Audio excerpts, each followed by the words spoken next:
Yo, what you saying? Welcome back to ISOJ.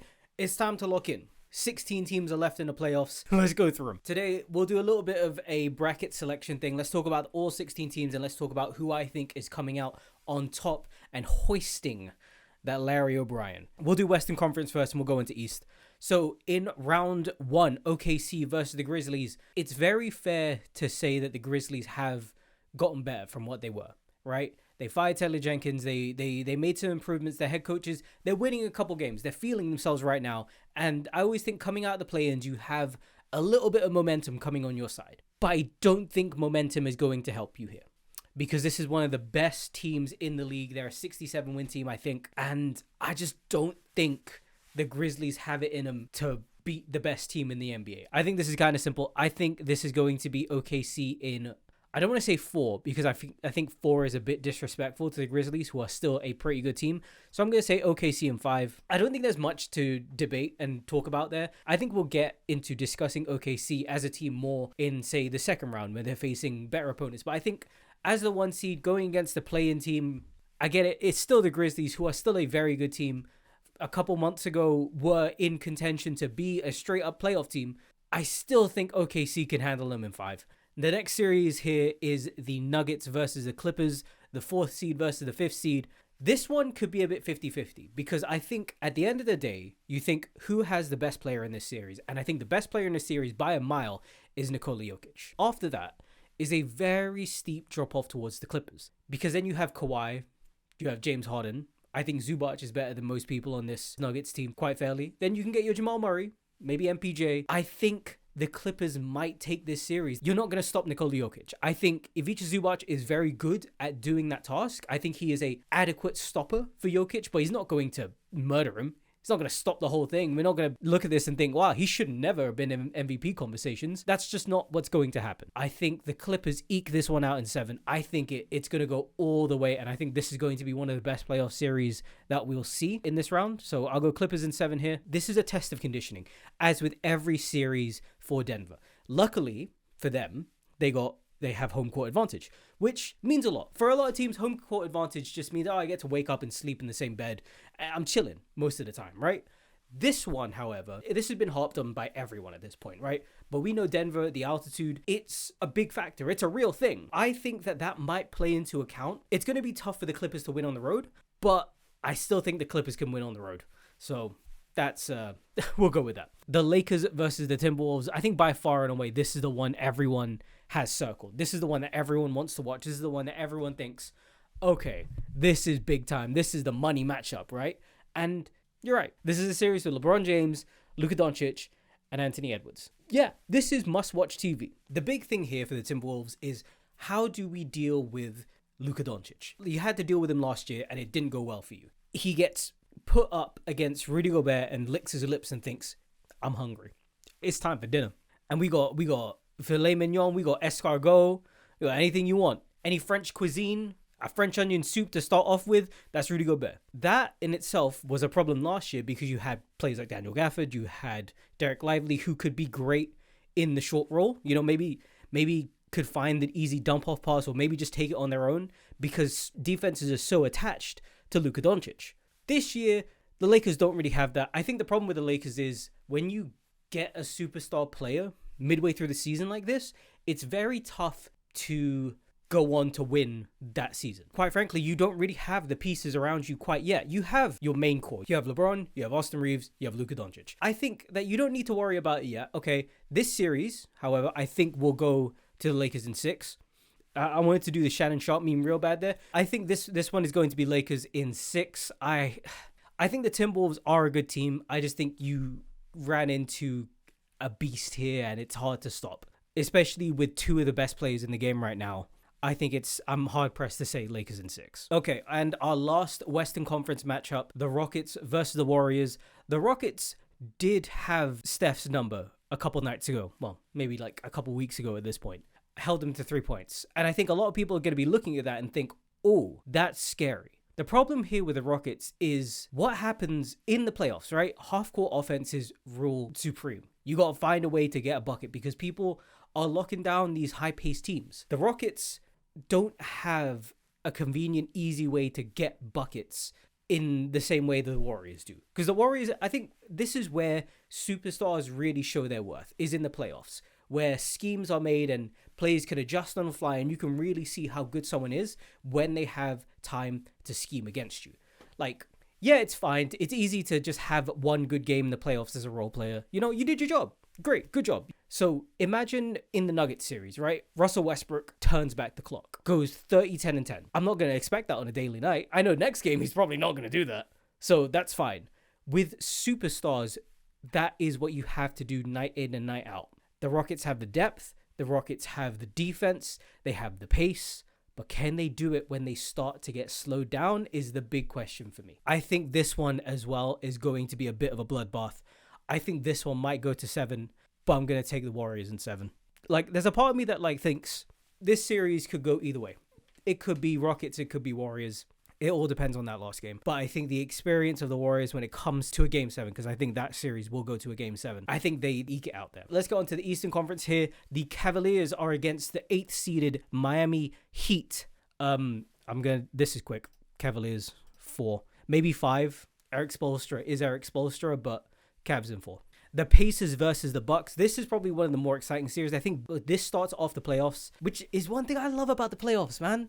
6:30 UK time start. Oh my, beautiful. I love it. I absolutely love it. For the first couple of rounds, and then it sucks after that because then every team starts late. It is what it is.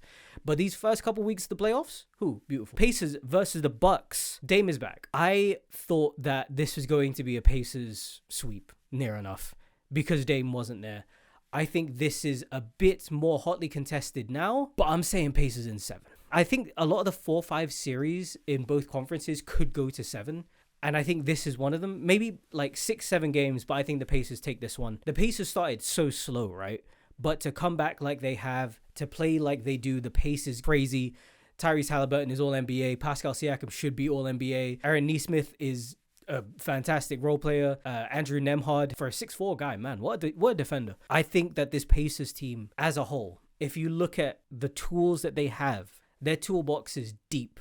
And if you look at the Bucks, it's a bit tough in Milwaukee right now. So obviously the Bucks have the best player in the series, but I think it's Tyrese and I think it's Pascal Siakam up next. On to the next series is the Knicks versus the Pistons.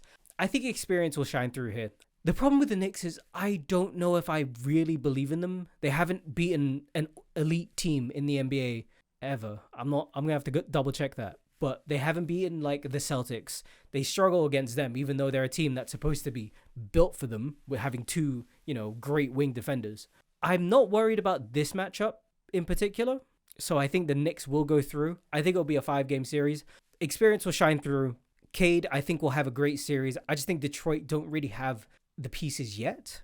But from a team that was bottoming out last year to be the 6th seed here, I think if you can take this to 6, that is a successful season for the Detroit Pistons. You brought some life back into this franchise. I can imagine that first game at, what is the Detroit Pistons stadium called? I'm going to Google this. The Little Caesars Arena. I hate franchising and I hate this shit. But I think Detroit is going to be rocking in their home games. I think it's just going to be so fun to be a Detroit fan. I think it's going to be Knicks in 6, though. Hey, that even rhymes. And the last series for the first round is the Celtics versus the Orlando Magic. This is a coughing baby versus a hydrogen bomb. I'm going to go Celtics in 4. Whilst I think that the Magic are a good team, I just think they don't really have the firepower, especially without Jalen Suggs. It's going to be tough for them to come out of the series. But looking at the Magic, I think you will look towards the future and think, okay, we're like one piece away. With the assets that we have, with the cap space that we have, how can we find a way to get there? I think, again, this is another season for Orlando where you're not hoping for much. Yeah, it looked good mid-season when you were battling for the 5th seed. You had a little slip up. You had to live a lot of your season without Franz, without Paolo, without Mo Wagner as well. And it's funny because I remember them doing very well without the 3 of them, but they kind of slowed down. I just think next season will be better, guys. Okay, let's get into the semifinals. OKC versus the Clippers. I think, again, this is going to be another Oklahoma City win. I think they just have the tools to deal with the Clippers. This is one of the best defensive teams in the league. I think they're either top 3 in like offense or top 3 in defense, or maybe both. The Twin Towers are going to be a lot to stop. Their double big lineup is is so good. I think these double bigs, the idea to get Chet Holmgren and par him with Isaiah Hartenstein, even to be like to back him up at times, has worked so well for them because they realize who they can mold Chet Holmgren to be like. This series, I think it's going to be tough for the Clippers. You have a lot of defensive power for OKC. You have Lou Dort, you have Alex Caruso, you have Cason Wallace. It's tough for LA. And if the run ends here for the Clippers, I don't think they're that ashamed of it. A lot of people didn't think this team was going to be good. They proved a lot of people wrong. I think it's OKC in 5. For the Clippers, it's going to be tough to figure out a way to stop Shea. And, stopping Shea is a task in and of itself, right? Do you put Kawhi on him? No, because you need Kawhi to score. Like, who else do they have? Okay, Chris Dunn, but I think Shea is torching Chris Dunn. I think Shea is torching Ben Simmons. I think Shea would torch Derek Jones Jr. So I don't know who the Clippers have to deal with this man. This is also exciting because you have James Harden's return against the team that he first played for. You have Shea against the team he first played for. So I think there is a little bit of like, ooh, that could be fun rivalry to play in it. But I think OKC get it in 5. I didn't think we'd be here. I didn't think we'd get to another Lakers-Warriors series. This Lakers team, they are going to be a force purely off of the big three. I think this one is going to be the series a lot of people want to see. Again, the Lakers get a lot of must-watch series, but this is Steph versus LeBron for what might be the last time in their careers in the playoffs. So, for a series as special as that, I hope this one goes to 7. I don't think it will. I think the Lakers just have too much firepower and the Warriors don't have enough of an inside presence to make their length a problem. I don't think you have to worry too much about rebounding when LeBron James is like the second tallest player on the court. You know, I don't think the size is going to be that much of a problem in this series. I think talent for talent, the Warriors are very equalized out. Steph, okay, yeah, cool. Steph is Steph. They still have LeBron. They still have Luka. They still have Austin Reeves. Cool. You got Jimmy Butler over the trade deadline, but I think Lakers in 5. I think Golden State, full plate, Luka's overweight, Lakers in 5. I'm such a Luka hater, man. I hate this guy so much. I don't want him to succeed, but he does, and we're here again. Okay, Cavs versus the Pacers. I think the Pacers are going to have trouble here. The fast-paced offense is going to struggle heavily against this Cavaliers team. Their big backline of Evan Mobley and Jarrett Allen has been fantastic. I think it's Cavs in 5. Yeah, the Pacers are good offensively. They're a decent defensive team as well. The Cavs are just a step ahead. I think the Cavs are just better in every way. The Pacers, obviously, yes, they can upset, but I'm not here to talk about upsets yet. I'm going Cavs in 5. And that leads us to the last Eastern Conference semifinal matchup. You could think I'm fucking crazy for this take, but there's my brain that's telling me the Celtics could sweep the series, and there's my heart that's telling me the Knicks can do it all. I mean, all as in I think they can beat the Celtics, but I don't think they're gonna win. Even my heart thinks that. You know what? I think I've played it very safe with every pick so far. And I think every year in the playoffs, there's one big surprise. I think the surprise is in this series. I think the Knicks knock off the Celtics in 7. I have no rationale for this.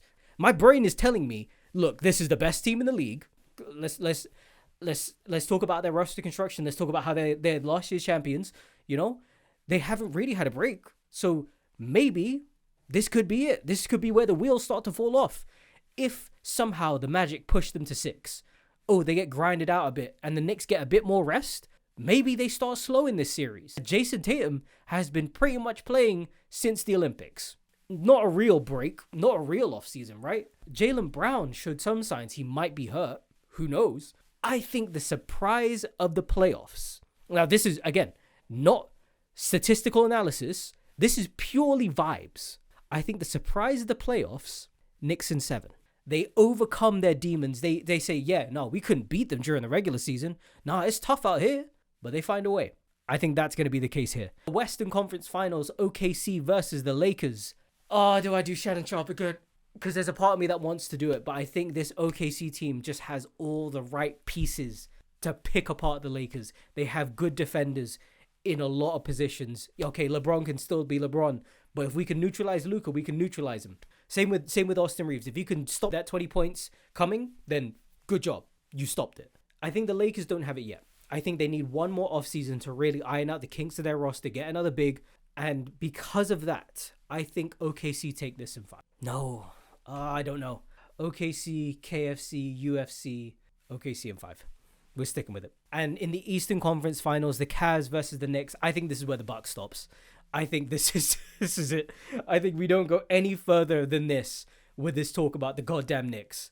I think they put up a fight, but I think they lose. Cavs in 5. Which leads us to the NBA Finals that I thought was going to happen back when both teams were going on generational win streaks, right? I think the NBA champion in the year 2025 is going to be the OKC Thunder, but I don't think it's going to be easy. I think this is going to be a 6-game series.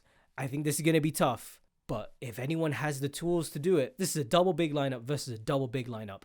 Let's see which one prevails. Do I have to predict the final score of the match? Like 110-106, game 1. So let's go 110 plus 106. I can't do math. 216 sounds fair, you know? Oh, is that it? Okay, cool. Fair enough. That sucked. Anyway, I genuinely thought there was going to be more to that. Oops. Okay, fair enough. This is kind of how I have it going. So yeah, if you think the same as me, let me know in the comments below. Who do you think is taking the whole damn thing? What do you think the surprise? Because every year there's always a surprise in the playoffs. I have the Celtics losing to the Knicks. So it could be anything. Maybe the surprise comes in round 1. Houston completely dispatches the Warriors. It could be the case. Maybe some revenge for 2016 and all those James Harden-led years. I think, though, this is how I see the playoffs shaking out. You could really make a case to me that the Lakers win it all, but I just don't think that they have the personnel right now. Same with the Knicks. I think the Knicks, yeah, they bought in and they're trying to make it work with their roster, but I just think this isn't that good of a roster as a whole. I think you really still have some questions. Maybe firing Tom Thibodeau fixes things. Maybe they just need a different approach. Who knows? But I don't think the Knicks make it further than conference finals, if they make it to the conference finals, you know? So yeah, let me know what you think about the NBA playoffs. Let's have a discussion in the comments. Let's keep it civil. It's playoff time. It's time to lock in. I'll see you guys in the next one. Bye-bye now.